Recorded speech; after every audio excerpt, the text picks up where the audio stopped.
There it is. So, hello, everyone. And yeah, today we're going to have just pretty much a roundtable discussion about what success looks like, how to measure success, and what comes next after that. And what I love about this is that, yes, we've all been talking about diversity and all the different facets of diversity over a year now. And I wanted to kind of circle back and see how we can make sure that we can measure that success that we're doing. Because I see it when I look at individual, whether it's websites, see the shows that people are doing, I'm seeing it, but just how you as a company can measure that and actually capitalize on that success, because those are things that we're all trying to do with this whole thing about diversity and all the different facets of it. So when you're thinking about evaluating success for a diversity program, it's not just about race. You could be talking about size diversity. There are just so many different variations of diversity. And I'm just going to ask, and you can just kind of say yes or no, since it's just a small group of us here. When you think about evaluating success, is it an increase in numbers of people that are either attending your shows or coming to audition? Yes. Is that okay? Yeah. I'd say definitely for audition. Okay. Not Well, in our case, the announcement hasn't really gone out there yet, but we are just now getting out the announcement on our season. We have an entire intersectional season. Wow. So I will be curious as to whether that is successful at all. You know, the fact, and this is where I'm going to go with the whole measuring success, the fact that you guys are having an intersectional season, that is success. Because think back, would you have had an intersectional season 2 years ago? Well, we've tried actually, Okay. but not an entire season. Not an entire Okay. season. So yeah, this is going to be an unusual experience, but we have definitely been trying to have more diversity in our shows, and successfully, actually, for the most part. Though it's for individual shows, we see an increase in audience, but that audience in many ways does not carry over. That's what's kind of that's one of the things I would like to be able to measure. We can't measure it very well, but because we just don't do the demographics, we don't do the surveys, and I'm one person trying to manage all of those things, and it doesn't. Yeah. I doesn't know happen. that feeling. So yeah, so increase in people that audition, because I know at MAD, y'all have done quite a few shows. we've been doing play readings, so it's not like it's not a full big production, but yeah, we're gearing up for our 4th play reading. So we've definitely been getting good. Well, I think we've been getting good audition attendance. We've got an additional challenge in that we are not like an open company. We are a club attached to a very specific government institution. So our mandate is not like general theater. Our mandate is, hey, provide a place for people who work at the Goddard Space Flight Center who are interested in drama and music to do that. So yeah, but y'all put on some amazing shows. I mean, you have quite a few people that are very interested in what you are doing there. So honestly, the fact that we are still all virtual because we don't have our live space yet has helped bring some new people out, and also bring back in people who moved away and haven't been able to do stuff with us in a while, and they've been able to participate. And this has actually been really good for that. I'm hoping that we keep doing virtual stuff on top of live stuff in the future. And also because it's like play readings, it's easier to get new people in because it's not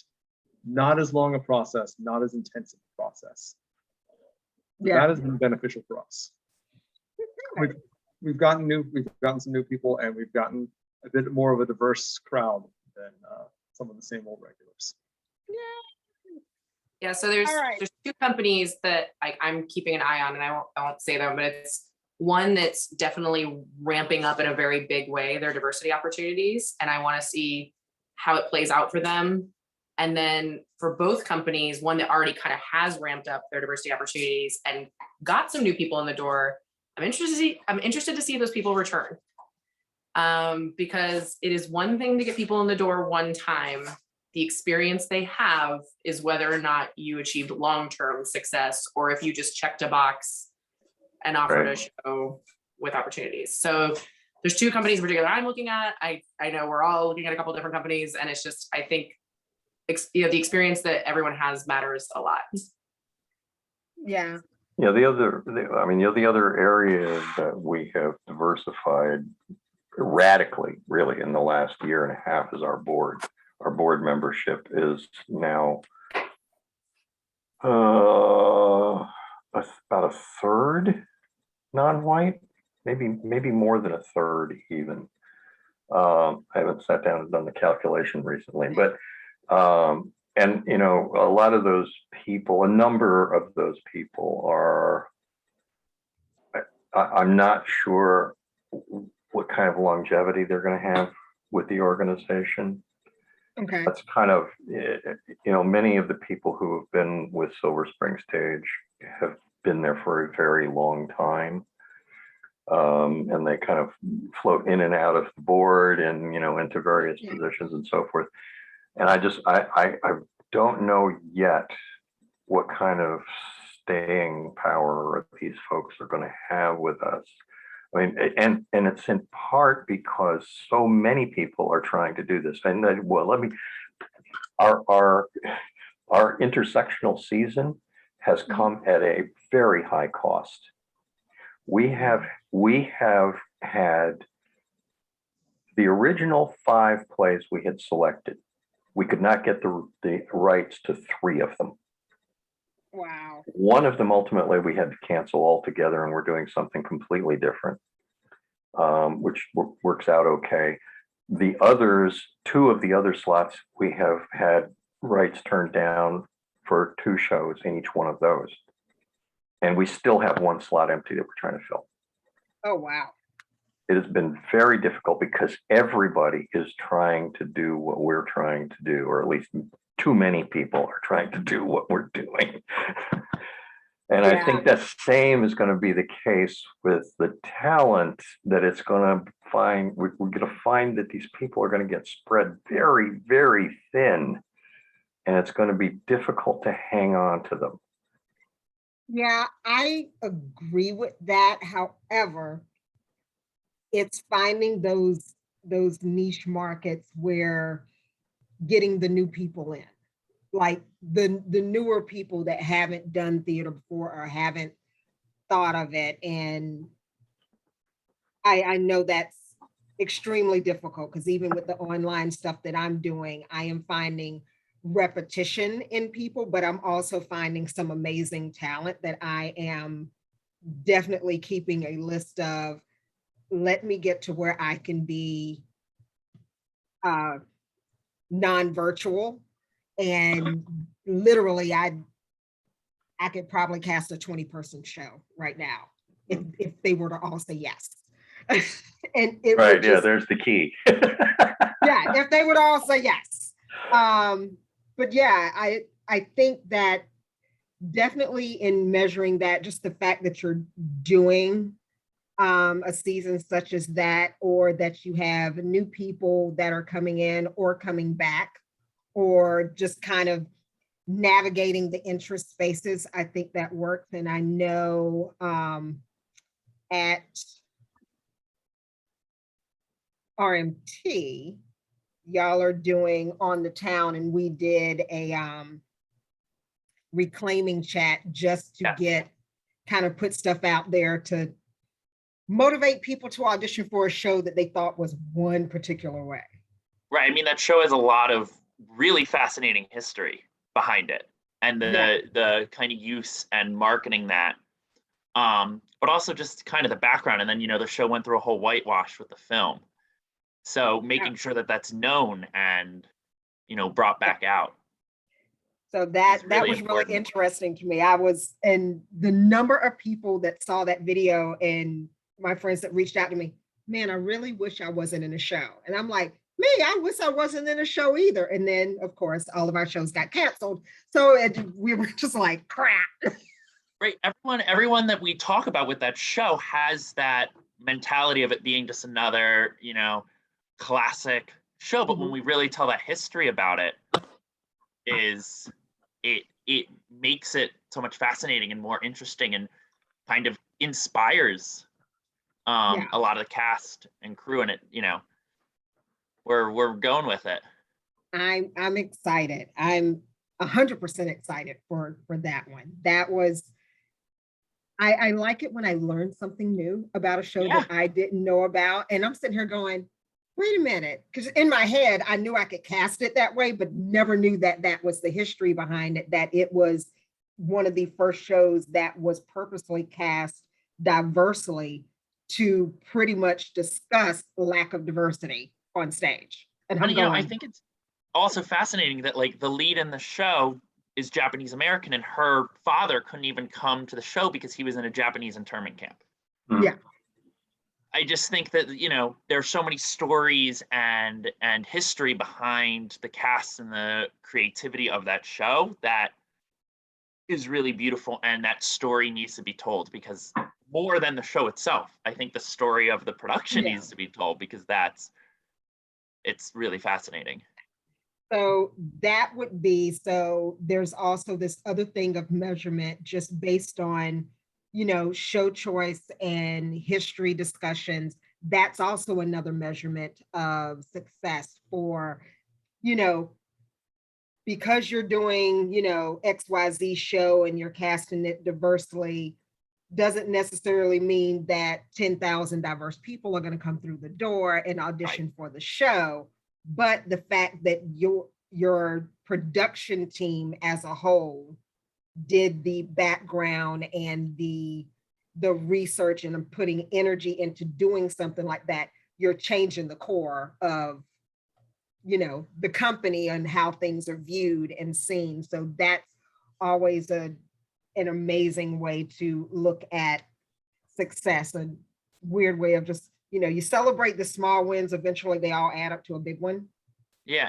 And we hired Ricky, but we hired a diversity consultant to help us with show choice and kind of some consultation along the way. And now that we're in the process of picking shows for the next season, it's, a lot of really interesting conversations around shows and voices and who's heard and who it's written for, and kind of the diversity pieces that just, if you don't really think critically about the shows that you pick, then that will get missed.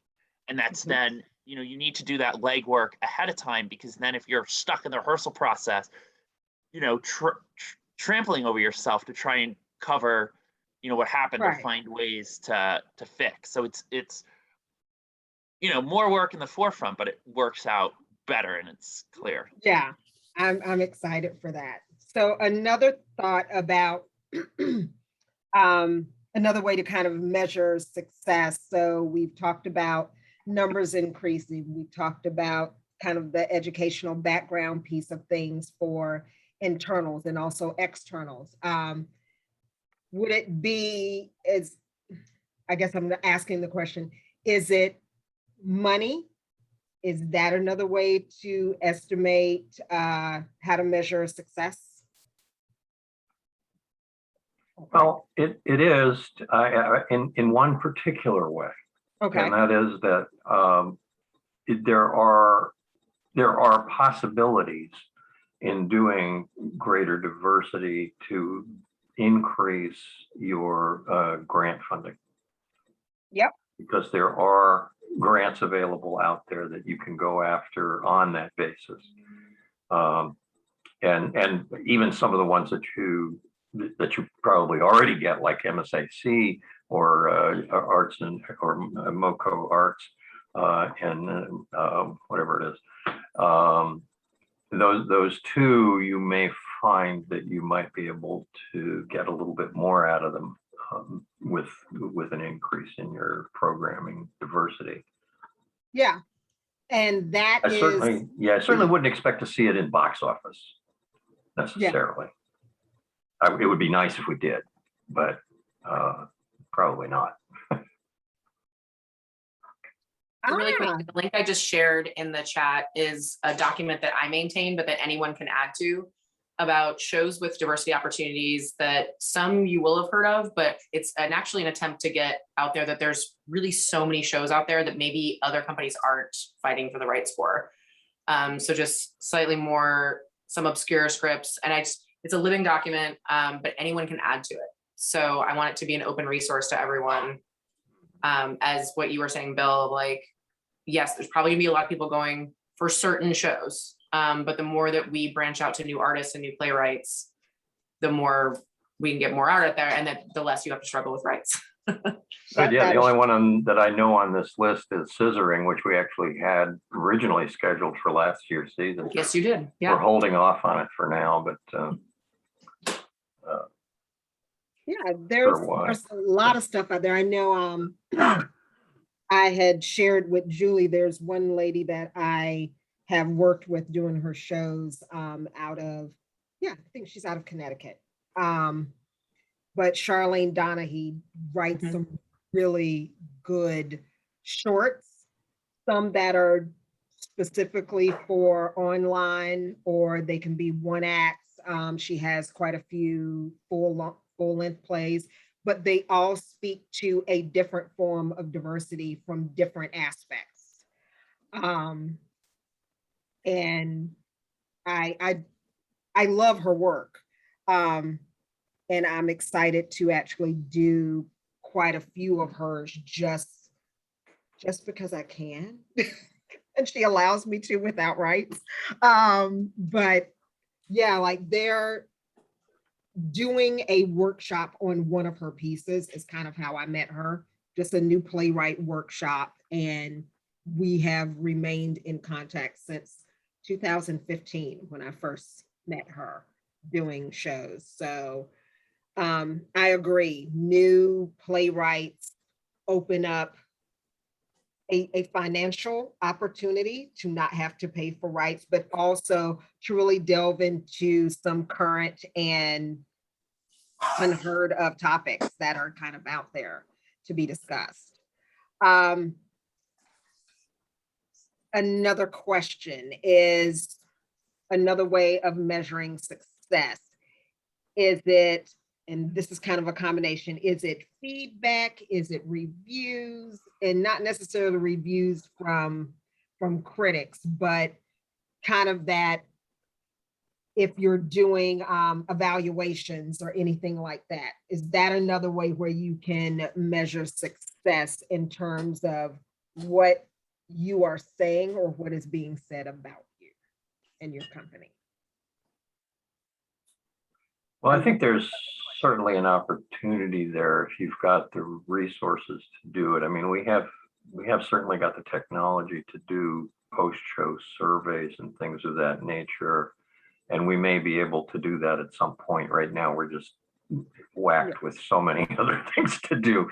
We can't think about that one, but we have started doing that actually, post-show surveys with the people in our shows. For particular reasons, to find out, how their experience was, because we've also rolled out this whole thing with a code of conduct and procedures for making for registering complaints or whatever. And we've got this whole thing in place now, so we're kind of using that survey as a test to see how things are going, how we're doing.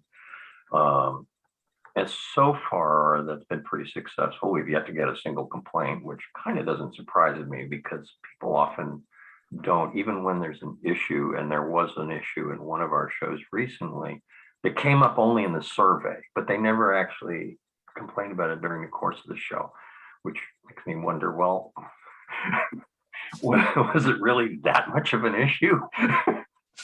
Yeah.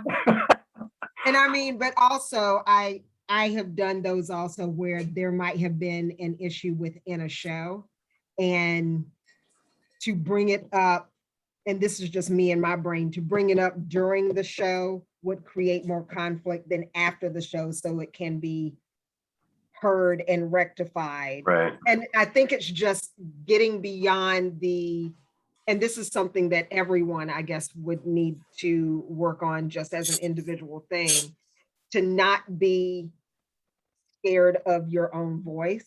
Because I think just due to the way things have been over the years, got you, Stephen.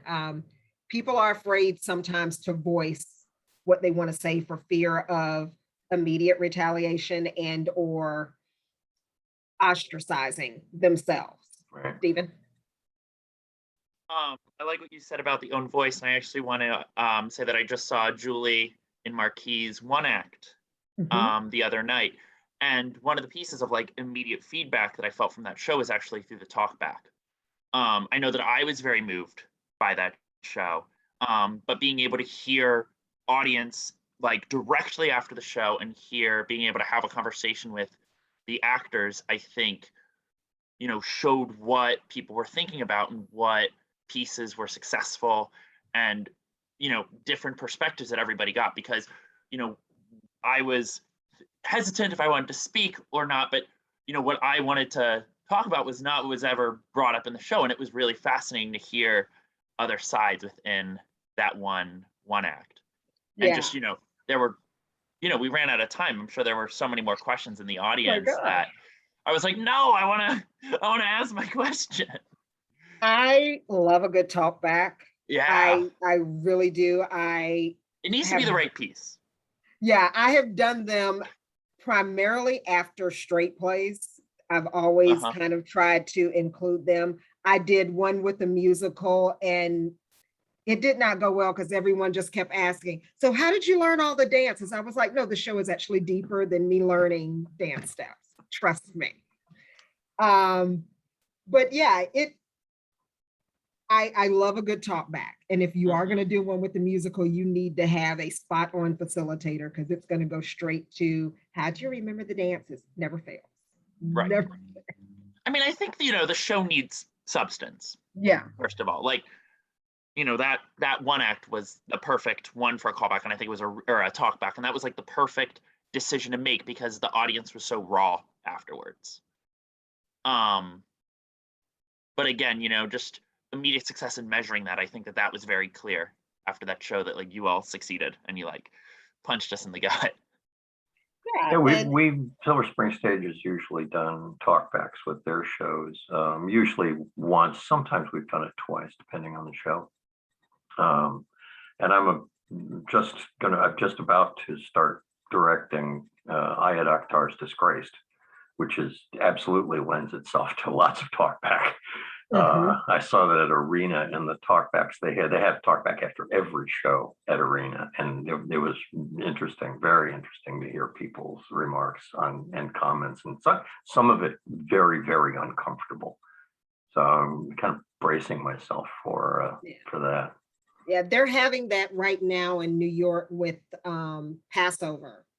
One, she took out the lynching, because she said after the past year and a half, there's no need for anyone to actually see that happen on stage. But they are doing consistent talkbacks to let people work through what they just watched. It was like, so here's your moment. And not everyone does, but they have had, for the people that have attended, pretty much about 80% of the audience, which is not huge because they're still social distancing, are literally just staying to, I guess you could say, unpack their emotions and kind of give their feedback on yay, nay, how it kind of made them feel. And a lot of the shows that are kind of coming up now, especially in New York, have that built in, especially if it is about a sensitive topic, or as others would say, a triggering topic. Just let people kind of unpack a little bit so that they're not necessarily carrying that weight out with them. So that is another great way to kind of measure your success, to hear it back not as it's happening, but shortly thereafter, whether it's from an audience perspective, or I've even had, when I've had rehearsals, we will sit around after rehearsals and just literally talk. What did, how was rehearsal this evening? What hit you? What triggered you? What didn't? What was missing? And it's that cyclical feedback that as a director I have with my castmates, with the cast and people that I work with. It helps us, I think, build a better understanding of the piece. Because I have gone into rehearsals and somebody will do something and it might completely open up a whole new line of thought that I never even thought about, just on the way that they delivered something. And I'll be like, so what was your reasoning for that? And it kind of opens up this whole dialogue piece. So feedback, reviews, talkbacks, any of the things that involves people to talk.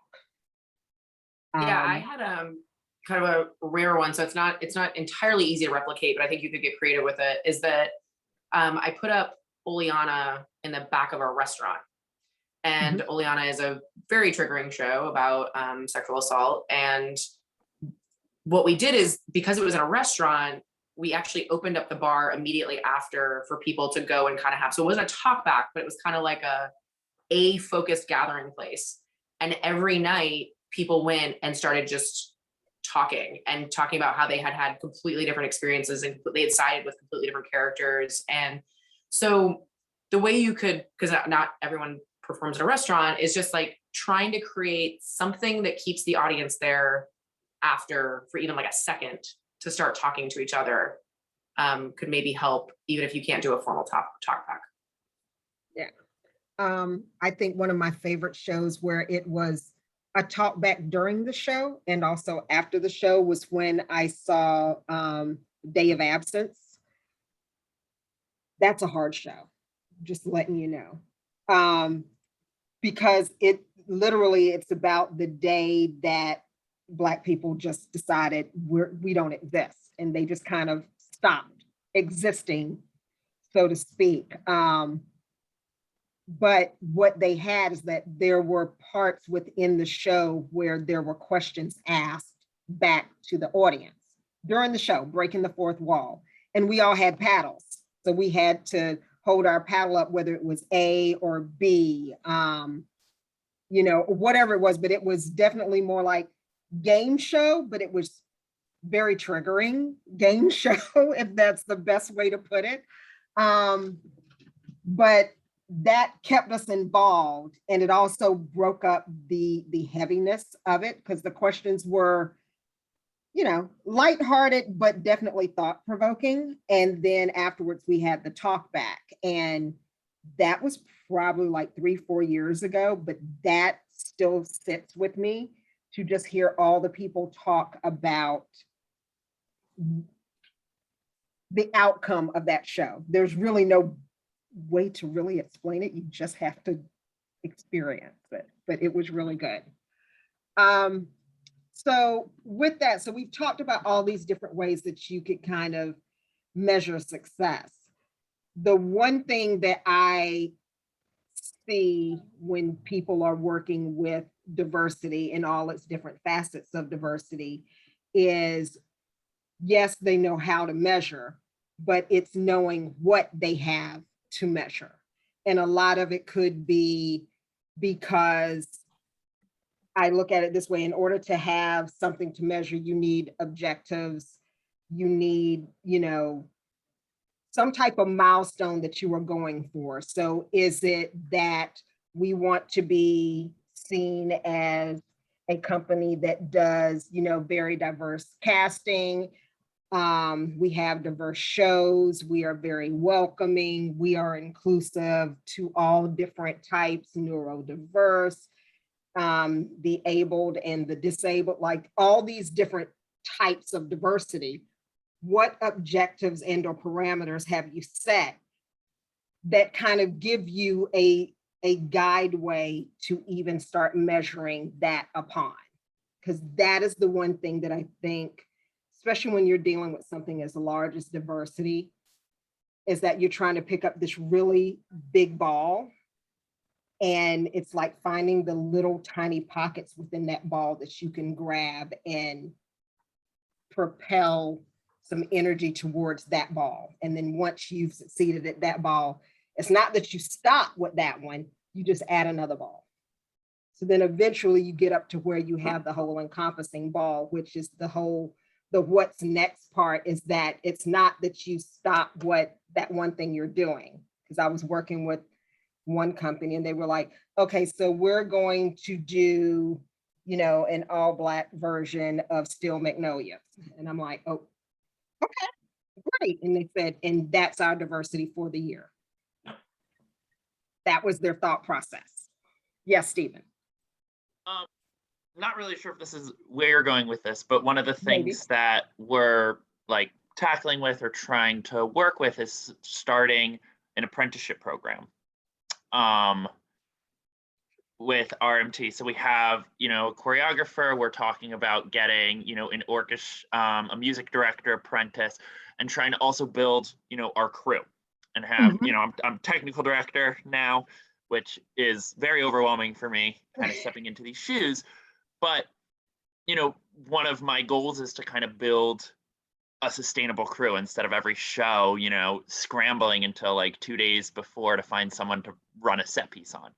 But I think kind of building this apprenticeship piece and, have more open opportunities is kind of that, next ball type thing that you were talking about. Yes. You are not alone in that thought process. That apprenticeship thing is a rampant thing that is occurring in the DMV. Yes, everyone does it, but it's not an original. But it's working. We have a really great choreography one for On the Town. Yeah. And we're debating because of more financial reasons with the music director piece. But we're getting interest and we're getting input. So, and I think the more line you have and the more openness for roles within your theater company leads its way if you have an inclusive and welcoming environment. Yeah, and Stephen, we're not laughing because it's like we're trying to do it too, and it's a huge lift, right? Like, that's literally. that's why we're laughing. We are laughing like with you because it's like We a huge. just talked about it. I think It's that's so an important point. And I think, with theaters like ours, it's difficult for us to make a goal that's way out there someplace and then work toward that, because things tend to move on and shift and they go in all kinds of weird directions and whatnot. But I think what does work, and this is what I think we've been doing pretty well at, and that really is kind of what you're talking about, is, okay, we've got this. Now we're going to do this. Now we're going to do that. And just kind of keep trying to move it a little bit further forward, like I mentioned our code of conduct. So we've kind of got, we've got this base document now that's this kind of huge unwieldy thing that mostly applies to the production process, to actors and directors. But what we don't have, but we need, is a code of conduct that applies to the board, a code of conduct that applies to our house volunteers. So those are the two things that we're working on next, is to figure out, okay, how do we repackage what we've already got into ways that we can then execute with other groups of people, so that we begin to spread this beyond just the people who are directly working for us and doing our shows.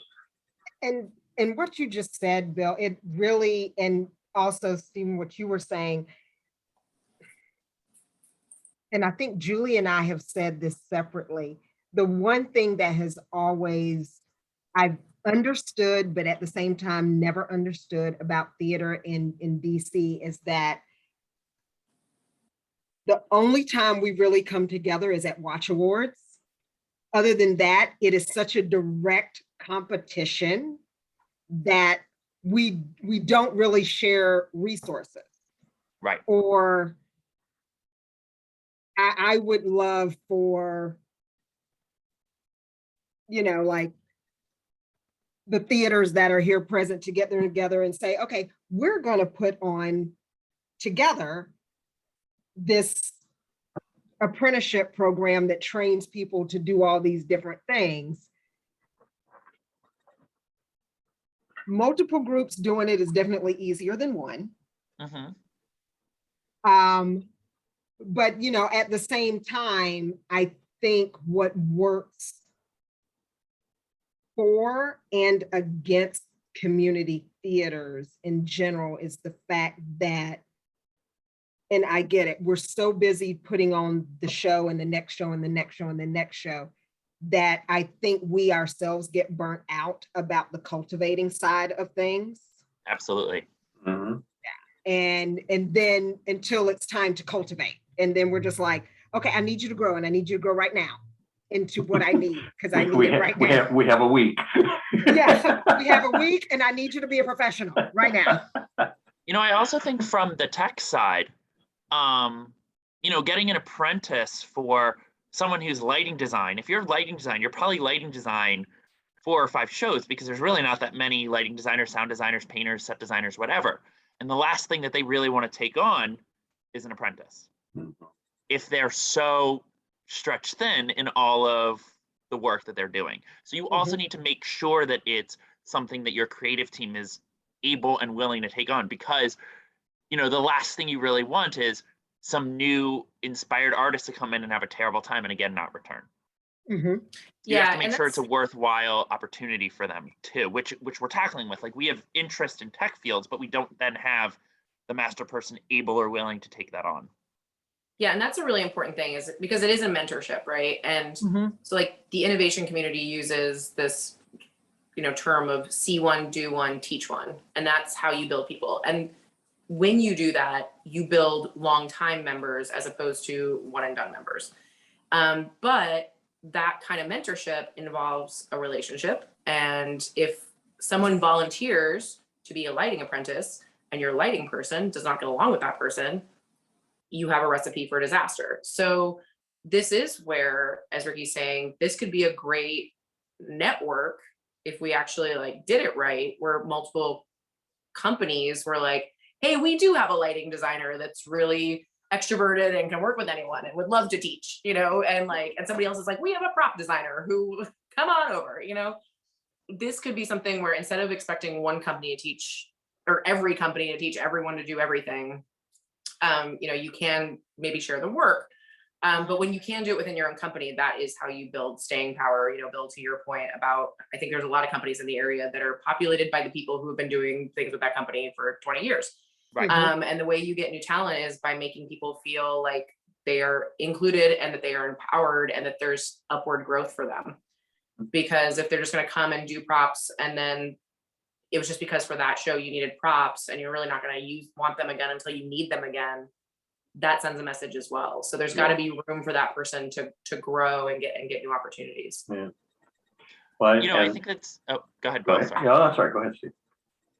I think, kind of fostering, a strong talent of tech and creativity among theater companies that is like an open piece, because I think if you have a lighting designer that's willing to work, you're going to hold on to them tight because you know that they're good and you're going to want to use them.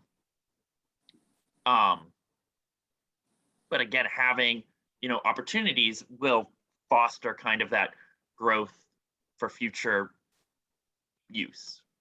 Yeah. No, and I get, there's so many ways that I think we can instill and foster and grow, whether it's in a group think situation or whether it's just within our own individual companies. It's that piece of fostering that relationship, that diversity piece, that is the linchpin, I think, for a lot. And it is easy and the most difficult thing ever all together. It's easy to say, it's difficult to do and even harder to maintain. Mhm. So It's a lot of definitely legwork. get it. Yeah, no, and it really is. And that just goes back to, and I think I said this to Colleen and them. I was like, definitely taught your, advertise your successes, however small they are. Like the on the town thing, you could use that for eons to come. Whether or not it ends up visually looking that way, as long as you promote that messaging, that story, it's there. It's Right. yours.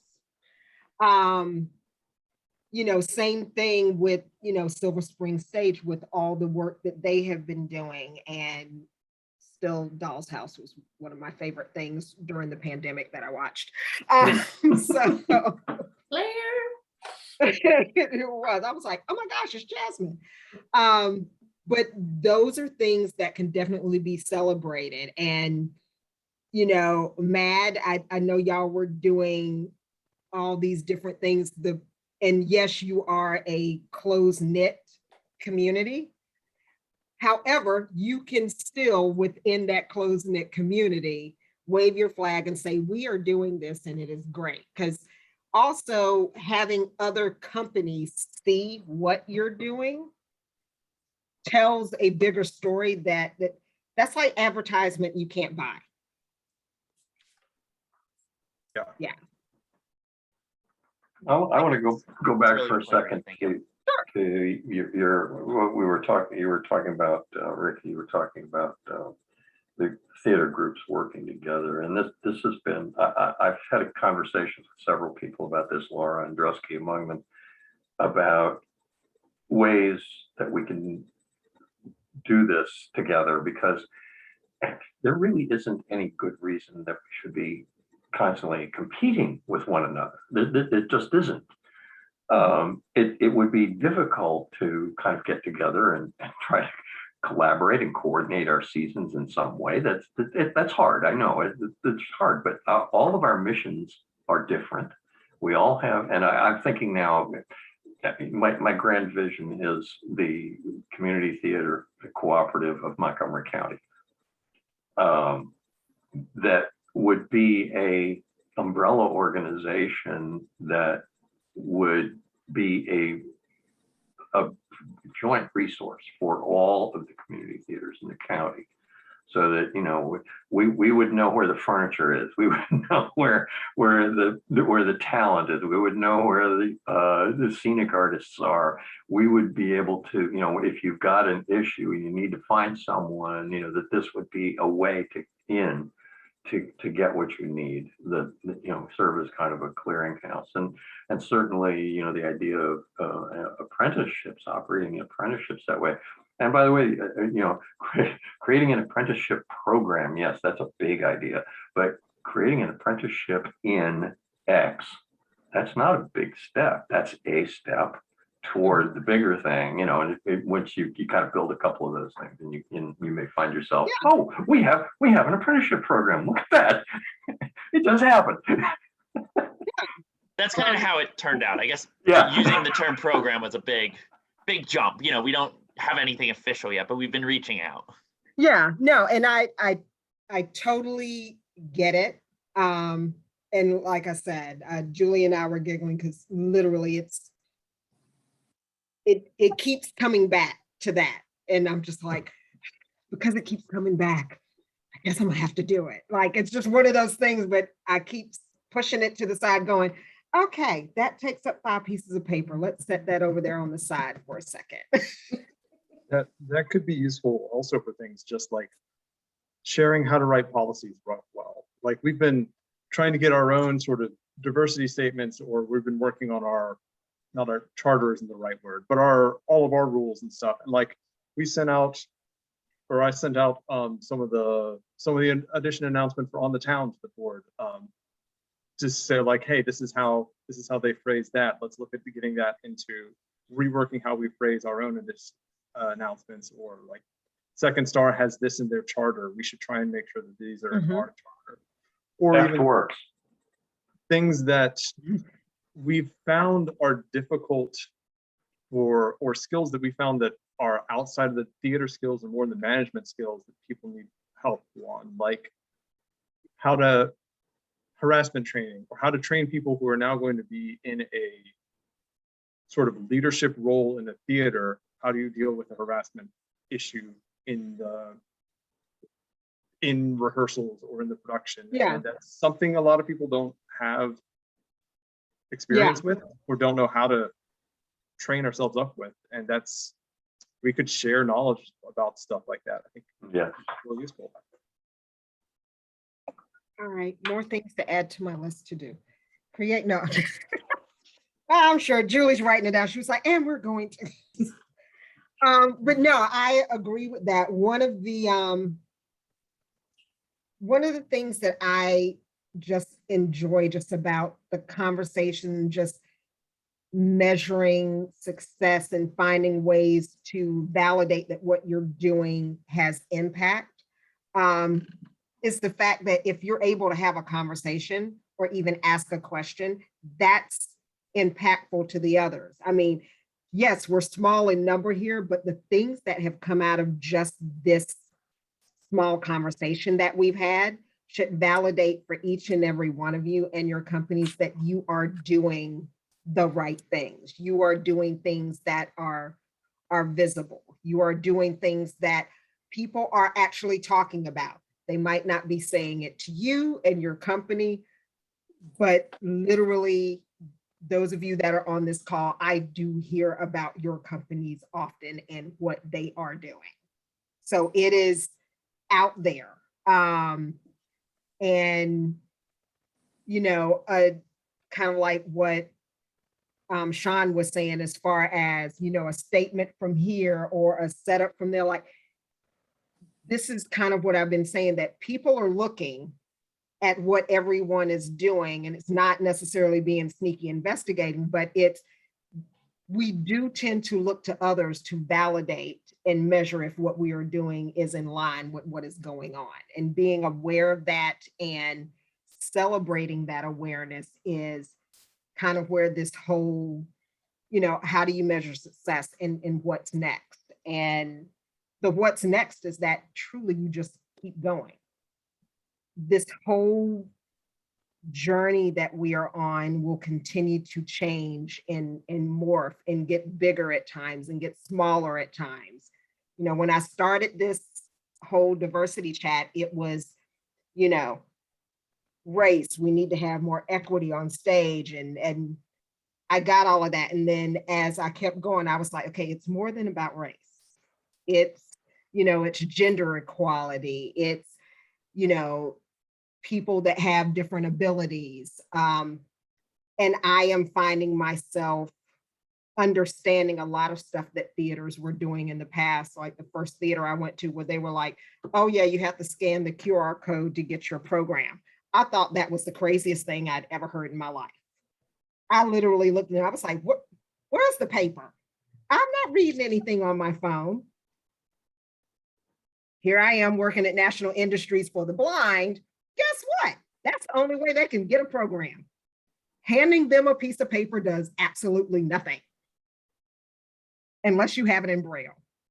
And nowadays, most people who are blind don't read Braille.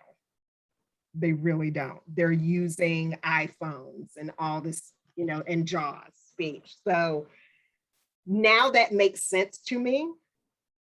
So when I start doing, you know, planning different things with the radio shows that I do, when I'm preparing my scripts, I'm making sure that my scripts are accessible to all of those that are out there. Or if I end up with someone that's in my cast that's neurodiverse, I make sure that my rehearsals are shorter, or make sure that I have a discussion with them about the role that they're taking on to make sure it's not too much for them.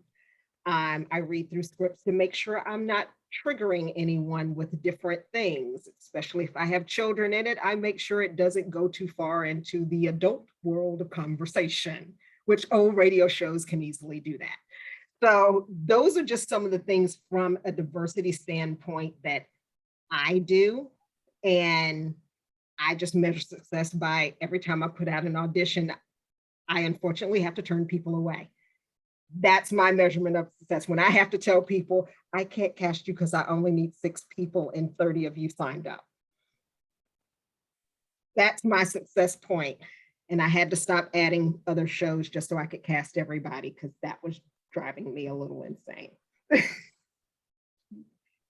So with that, one of the things that I kind of wanted to touch on really, really quickly is that another way that I am going to just suggest, I know Silver Spring Stage was doing this because I did a workshop with them, but make sure that in whatever you're doing within your diversity walk, you have consistent check-ins with your boards and your memberships if they are involved to that capacity, to make sure that your goals haven't changed and that there is still buy-in. Because the worst thing would be for you to say, okay, we are driving down this road, you have a team of 9 on your bus. And by the time you get to stop 1, there are 7 on your bus. You didn't even know 2 dropped off. And then when you get to the end of your first destination, it's just you and 2 other people on your bus and everyone else is dropped off. And that's one of the things that I think we all kind of, because the conversations get difficult and we stop having them. And then you get to that next meeting and people are like, oh yeah, no, I've changed my mind. That's not where I thought this would go at all.